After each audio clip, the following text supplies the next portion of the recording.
Narito na naman tayo para sa isang napaka-sweet at nakakakilig na love story nila Kalingap Edu at Ate Viancy. Tulad mo ay aking makilala at kung ano ako'y tanggap. Para sa pagpapatuloy ng ating love story ay iba ang video na ito ngayon dahil marami talaga ang mga revelasyon na mangyayari. Dahil medyo seryoso ang pag-uusap ni Kalingap Edu at Ate Viancy ngayon. Kung dati ay palagi silang nag-uusap ng laging may tawanan at laging nagbibiruan, ngayon ay parang seryoso na talaga ang mga pangyayari. Paano ba naman si Kalingap Edu ay nag-aalala? Sabi niya kung may iba daw talagang nagugustuhan si Ate Viancy at dumating ang point na ganon, okay lang daw sa kanya at magpaparaya siya sa kanilang love team. Ngunit ano nga kaya ang tunay na nararamdaman ni Ate Viancy? Ang nice ko lang. Maraming moments. Pero sabi, no? Bilis ng panahon.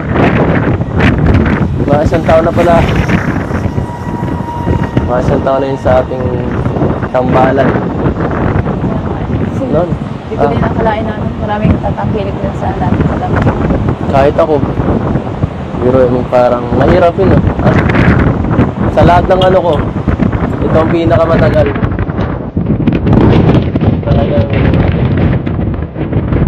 Talagang ano, kilala mo na ako.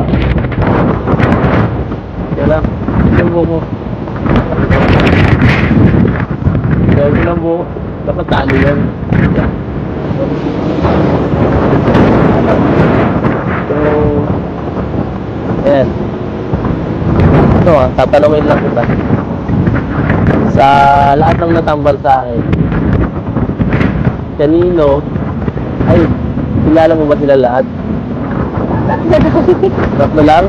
No. Sige nga. Hindi na sinatar sila. Sina. Tapos yan, Erika. Wala pa? Ha? Meron pa. Ako ba yung pinag-stop lang? Meron lang. Grabe. Stalker ka talaga.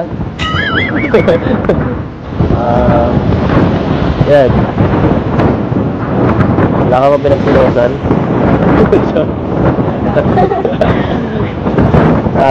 Ito. Pero sa lahat ng ano, ng nakatampal ko, ito yung pinaka masaya. Parang seryoso na talaga si Kalingap Edu kay Ate Viancy dahil ang lahat ng kanyang mga nakalove team dati ay medyo hindi nagtagal. Ngayon lamang ang kanyang ka-love team na sobrang nag-boom talaga sa public at medyo nagtagal din naman talaga hanggang ngayon at hindi pa rin sila nagtatapos. Kaya siguro ay parang nagiging totoo na. Para sa iyo. Kanina seryoso mo yun. Hindi ko maiwasan eh. Ako masyado mag-isip. Basta wala ka na. Wala naman ako palagi eh. Wala palagi.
Kahit paano, lapitan mo na po siya atin dito.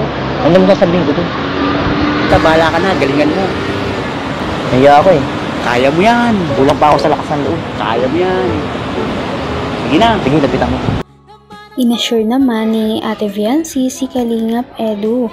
Sabi niya na magtiwala lamang daw siya sa kanya at siguro ang nararamdaman din naman ni Ate Viancy ay pareho lamang din kay Kalingap Edu dahil totoo naman daw ang lahat ng kanyang pinakita simula ng day 1 ng kanilang pagiging mag-love team kaya hindi siya dapat mag-alala. Ayan. Mahalo na kayo insan. Ma-anniversary ng EDC. Kaya nga eh. Sobrang bilis lang, no?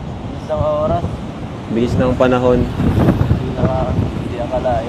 Hindi natin nakalain na Isang taon na agad. ito natin yung pinakamatagal mga love team. Ano, Eds? Oo eh. Pinakamatagal. Hindi may naasahan talaga na tatagal. Oo. Hanggang... Hanggang ano na, mga third part 30. Oo, Pero ano na, matagal na. 50 na, no? Hindi naman ito eh. 40, matagal lang 40. Isa lang ang ibig sabihin niyan, ano si Viancy? Mabait. Madaling kausap. Grabe. Magaling sa lahat. Kaya nga kahit sila Kuya Bal, di ba? Ano si Viancy? Gustong-gusto nila si Viancy. Yan, yun naman eh. Oo. Hindi mo magustuhan sa batang ito. Diba? Viancy, ano masasabi mo at ma-anniversary na kayo ni Edu? Anong gusto mong... Ha? Ano? Stay strong. Ay, stay strong. Grabe, syempre. EDC. Thank you po sa mga sa mga sumusuporta po sa love team ng EDC. Amin po yan. Saka syempre po sa inyo po yan. At ano po, sa taon na po ako din sa pagiging po. Grabe guys. 1 year na sa December 24. So happy 1 year po mga ka-EDC. Abangan nyo po, magsa-celebrate po tayo nyan December 24. Ayan. Ay, December 23 pala. Pagsalubong sa anniversary po ng EDC. December 23 po kami.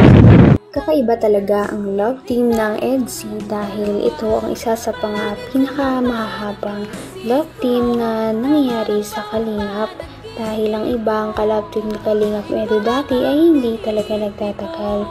Ngayon ay sobrang tagal na nila at umaabot na sila ngayon sa part 50 to part 60 kaya naman marami talaga ang nagmamahal sa kanila dahil hindi talaga natatapos ang kanilang mga chemistry. So since na yung pinakamatagal kong nakasama, si Buddy sunod.